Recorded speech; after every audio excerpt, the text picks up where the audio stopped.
Welcome to the last breakfast. Please enjoy the video. In this video, I will show you how to make easy dog popsicles. First, let's gather our simple, dog-friendly ingredients. You'll need plain yogurt, a spoonful of natural peanut butter, and some fruit like blueberries or bananas. Always double-check that all ingredients are safe for dogs and contain no xylitol. Grab your blender, some ice cube trays, and make sure you have space in your freezer. Now that you have your ingredients, it's time to blend them. Pour everything into your blender and mix until it's smooth. If the mixture seems too thick, you can add a little water or a splash of dog-safe broth to reach the right consistency. For an extra treat, you might even add a few small, chopped pieces of fruit before blending.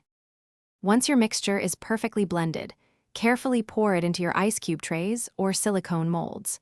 For a fun touch, you can insert a small dog biscuit or a piece of carrot stick into each mold to act as a handle. Place the filled molds into your freezer and let them chill for at least 3 to 4 hours, or until they are completely solid.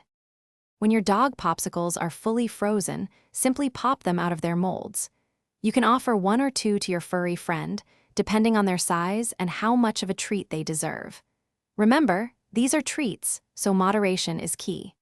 Store any remaining popsicles in an airtight container in the freezer to keep them fresh for future enjoyment. Thanks for watching. If this was helpful, leave a like and consider subscribing. See you next time.